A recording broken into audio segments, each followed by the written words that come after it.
नमस्कार, स्वागत है आपका एक बार फिर से चैनल न्यूज खंगा पर और मैं हूं आपके साथ निशा भारद्वाज। 13 फरवरी 2024 की रात पंजाब और हरियाणा के शंभू और खनौरी बॉर्डर पर एक ऐसा तूफान आया जिसने सबको चौंका कर रख दिया। एक साल से ज्यादा समय से पंजाब हरियाणा के शंभू और खनौरी बॉर्डर पर चल रहे किसान आंदोलन 2.0 पर बुधवार रात पुलिस ने पूरी योजना के साथ बड़ा एक्शन किया। भारी पुलिस फोर्स ने दोनों बॉर्डर से किसानों को हिरासत में ले लिया और इस दौरान जिन किसानों ने पुलिसिया एक्शन का विरोध किया उन्हें जबरन बसों में बिठाया गया। साथ ही बॉर्डरों पर किसानों द्वारा बनाई गई स्टेज अस्थायी घरों को भी ढहा दिया गया।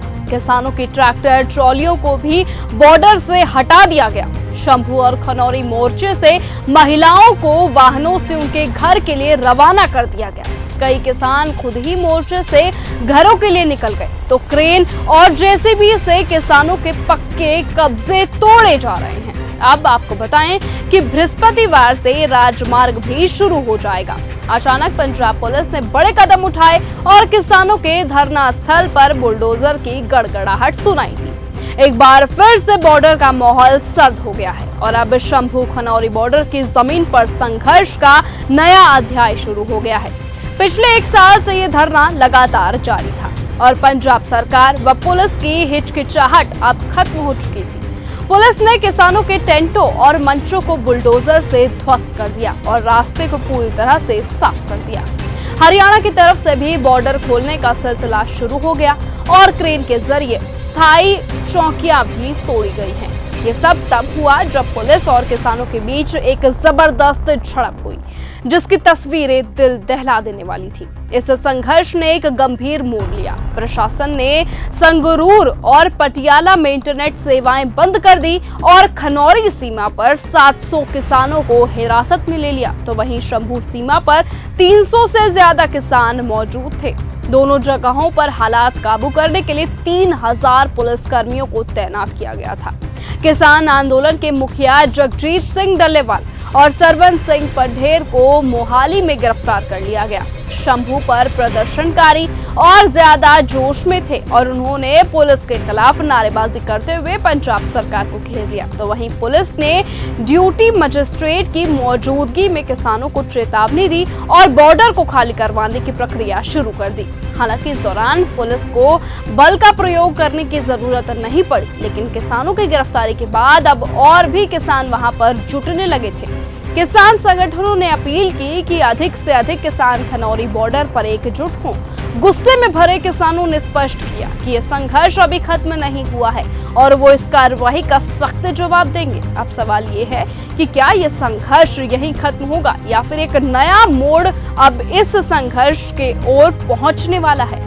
किसानों की आवाज को दबाना आसान नहीं होगा और उनकी लड़ाई में एक नई शक्ति और दृढ़ता देखने को मिल सकती है, लेकिन इस राजनीतिक लड़ाई का भविष्य अब पूरी तरह से अनिश्चित है। लेकिन अब सवाल ये है कि दिल्ली विधानसभा चुनावों में अरविंद केजरीवाल और उनकी पार्टी आम आदमी पार्टी को जिस तरह से हार का सामना करना पड़ा, उसके बाद अब राजनीतिक गलियारों में एक और बड़ी चर्चा छिड़ गई है कि दिल्ली में हुई हार के बाद विपक्षी दलों ने ये आरोप लगाया है कि केजरीवाल ने अब प्रधानमंत्री मोदी के साथ अपना हाथ मिला लिया है। कांग्रेस पार्टी ने इस मामले पर अपनी प्रतिक्रिया दी है और कहा है कि अरविंद केजरीवाल मोदी सरकार से सहमत हो गए हैं। कांग्रेस के नेताओं का कहना है कि दिल्ली में हार के बाद केजरीवाल ने अपनी रणनीति बदल दी है और बीजेपी के साथ समझौता कर लिया है और इसीलिए कांग्रेस के मुताबिक केजरीवाल की राजनीति में अब मोदी के साथ नजदीकियां बढ़ गई हैं और ये दिखाता है कि उनकी राजनीति अब केवल सत्ता की ख्वाहिश में बदल चुकी है। ये बयान और आरोप इसीलिए भी गंभीर हैं क्योंकि अरविंद केजरीवाल ने हमेशा बीजेपी और नरेंद्र मोदी की नीतियों की आलोचना की है, लेकिन अब उनके सामने दिल्ली चुनावों में हार की चुनौती आई है। तो सवाल उठ रहा है कि क्या वो बीजेपी और मोदी के साथ हाथ मिलाकर अपनी स्थिति मजबूत करने की कोशिश कर रहे हैं, क्योंकि जिस तरीके से रातों रात किसानों को वहां से हटाया गया है, ये एक अहम मुद्दा है कि किस तरीके से रातों रात वो चीज हो चुकी है जो कि पिछले एक साल से नहीं हो रही थी। तो उधर पंजाब पुलिस की कार्यवाही पर प्रतिक्रिया देते हुए पंजाब के मंत्री हरपाल सिंह चीमा ने कहा, सरकार शंभू और खनौरी बॉर्डर को खोलना चाहती है। उन्होंने ANI से बात करते हुए कहा कि किसानों को अपना विरोध प्रदर्शन दिल्ली में या फिर कहीं और करना चाहिए, क्योंकि उनकी मांग केंद्र सरकार के खिलाफ है। चीमा ने कहा कि आप सरकार और पंजाब के लोग किसानों के साथ तब खड़े थे जब उन्होंने 3 काले कानूनों के खिलाफ विरोध किया था। तो वहीं उन्होंने कहा कि किसानों की मांगे केंद्र सरकार के खिलाफ है। शंभू और खनौरी बॉर्डर 1 साल से अधिक समय से बंद है। पंजाब के व्यापारी और युवा बहुत परेशान हैं। जब व्यापारी व्यापार करेंगे तो युवाओं को रोजगार मिलेगा और वो नशे से दूर रहेंगे। भारतीय जनता पार्टी की केंद्र सरकार के खिलाफ 3 काले कानून वापस करवाने के लिए एक लंबी लड़ाई लड़ रही थी, तो पंजाब के लोगों ने और आम आदमी पार्टी ने और पंजाब सरकार ने डट के किसान का साथ दिया। बिल्कुल हम किसान के साथ चट्टान की तरह खड़े रहे और उसके बाद जितनी भी मांगे हैं किसानों की, जितनी पंजाब के किसानों की मांगे हैं और देश के किसानों की मांगे हैं, सभी मांगे मैं समझता हूँ केंद्र सरकार के खिलाफ है। और जो 2 हमारी लाइफ लाइन है पंजाब की, शंभू का बॉर्डर, खनौरी का बॉर्डर, जहां से पूरे पंजाब का व्यापार चलता है पूरे देश के साथ, वो लगभग लंबे अरसे से बंद पड़े हैं। 1 साल से ऊपर का समय हो गया कि दोनों बंद पड़े हैं, खनौरी का बॉर्डर और शंभू का बॉर्डर। और पंजाब का व्यापारी, पंजाब के लोग बहुत ज्यादा परेशान हो रहे हैं और पंजाब का युवा परेशान हो रहा है, नौजवान परेशान हो रहा है, क्योंकि जब व्यापारी अपना व्यापार करेगा तभी तो मैं समझता हूँ पंजाब के युवा को नौकरी मिलेगी। जब नौकरी मिलेगी तो युवा जो है, नौजवान है पंजाब का, वो नशे से दूर रहेगा।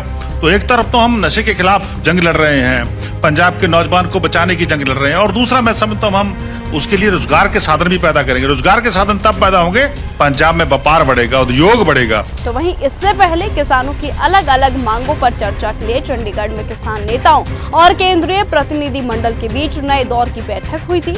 हालांकि वार्ता में शामिल केंद्रीय मंत्रियों ने किसानों के हितों को सर्वोपरि बताया था।